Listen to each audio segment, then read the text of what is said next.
So track number 2, You Know It Makes Sense. First of all, Tom, tell us about the backstory to how we got this chart. The backstory. Well, we all know that John loves Tom Kubis. Mm-hmm. We must have been playing Tom Kubis charts.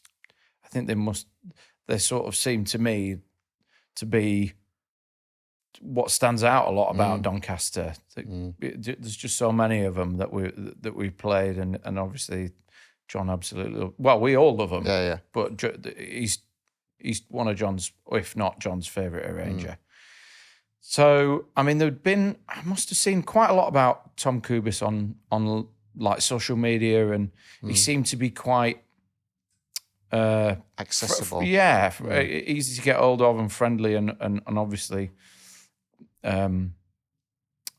around on social media, right. I suppose. So I just thought I'll just see if I can get a hold of him and ask him if he'll do a chart. And he got back to me within a couple of days, and it was.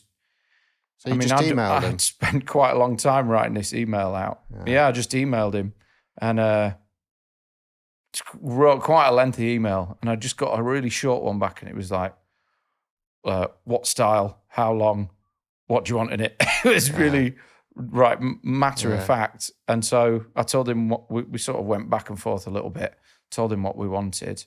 And I think we had the chart in a week. I don't think it was even a week. And he didn't even, we could have just done a runner. We didn't even pay him straight away. Really? Yeah. He sent the chart. He sent a sound file. So it was like a Sibelius file that we could have a little listen. He was playing some of the instruments. And he was actually. I remember listening to that. Yeah, that was it. I forgot about that. He was playing all the sax parts on it. The rest of it was all MIDI, so you could hear what it was going to be like. We said, yeah, great, and then he sent all the parts. Brilliant. It was so quick, and then obviously the story about why it's called, you know, it makes sense is because that is John's catchphrase, what we saw plastered around the centre for since we've all been going there. It's just like... It's how he signs off a lot of his messages. Put your pads away, you know, it makes sense. Yeah. It's just like bits of paper with it everywhere, all over the centre. So there was no question about what we were going to call it. Yeah. It just seemed the right thing to do. Yeah. From his favourite arranger, something that he... always said. Yeah. And I remember we kind of came up with this fake way of getting you to deliver it to him. I think it was in the middle of a lockdown or just coming out of a lockdown. Yeah, I remember I saw the podcast with John on the other day. I think you were talking about it. Yeah. We must have been in lockdown because I came over with a mask on. I thought we were in mass, yeah. Yeah, in the centre. It was Dad's birthday. Yeah, that was it. So we sat around, had a cup of tea and some cake. And I brought it all boxed up. His little face. Yeah. His little face when he opened it. It was good. It was great reaction. And then he wanted to hear it. I said, I've got this, like, still had the Sibelius file, and he put it on in the centre straight away, and they got on his rostrum and started conducting along with it, with the score. Yeah. So that was great. It was great to just see that it obviously meant a lot to him. And it's great. Lovely idea, mate. Thank you so much for that. It's just nice to be able to do something, give something back to John. And also it's good. It's a great chart. Obviously, it's one of my favourites to play because of the soli in it. But to have our own kind of commission piece written, you know, for our band sort of thing, or our band leader, it's brilliant. And some great solos on it. Well, yeah. I was meant to do the trumpet solo on that. Yeah, and I think there'd been some stuff was up in the air regarding a couple of the solos because obviously we wanted Mark White to be part of the recording. Yeah. But he hadn't been around, and I think I was sort of tentatively put down to take the solo on that, but on the day we left it blank for one reason or another.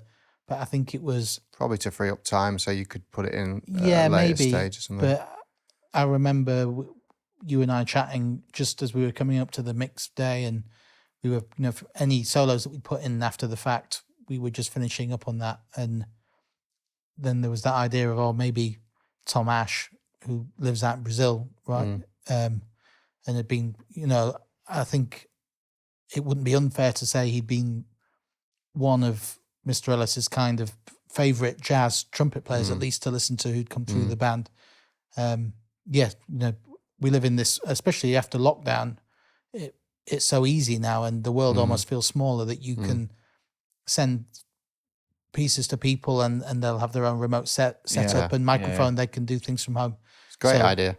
Brilliant idea. Yeah, it was nice that we could involve Tom on that, because otherwise, if we'd have made this album, let's say 5 years before, that might not have been so possible. That was one good thing that, we could get him involved. Yeah, no, it's a nice touch, that.